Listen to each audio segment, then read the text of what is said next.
The Vancouver Canucks have signed a third-round draft pick in the 2018 NHL Draft to 1 year at $2 million. What's that? His name's Thomas Vanek?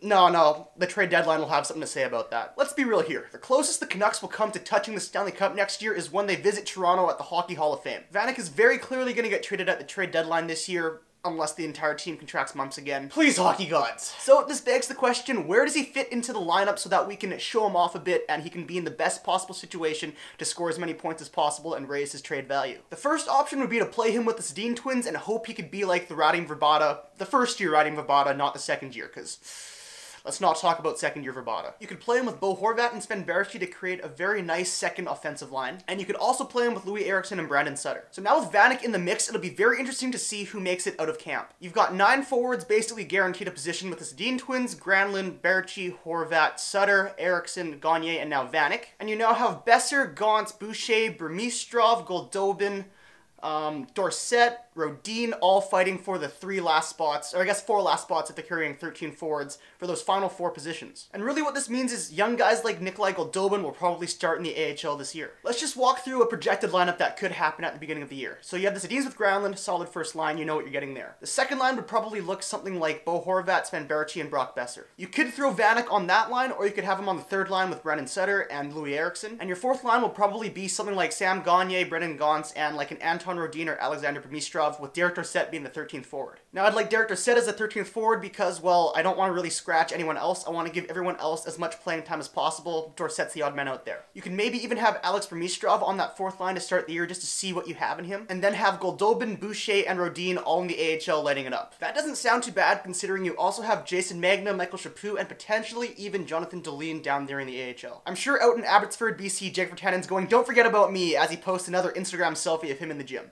God, I hope he has a good season this year. I wouldn't worry too much about Nikolai Goldobin starting the year in the AHL. He's going to get lots of opportunities to come up to the big club.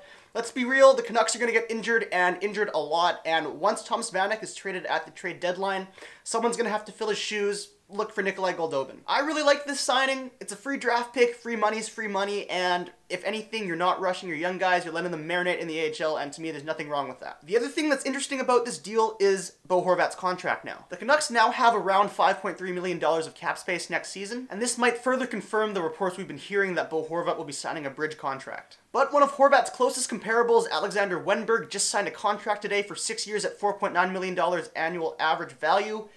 That's a pretty sick contract for Columbus. I really hope the Canucks can get something like that for Bo. So that's going to do it for me. Let me know down in the comments what you think of this signing, where you think he should play in the lineup, and how this is going to affect Bo Horvat's contract. So as you can see, I'm back in Toronto. School's almost starting. I don't know how I feel about that, but that also means hockey is almost back. Is it October yet? Oh my gosh, I'm really excited to bring more content for you guys once more news and more stuff to talk about happens. Stay tuned. I have a bunch more videos planned for you guys, and I know I say that a lot, but it's going to happen. There's going to be a bunch of new videos coming out in your sub boxes throughout next week, so please keep an eye out for that. And if you're new to the channel, please consider hitting subscribe. It means a lot to me, and yeah, I'll see you guys next time.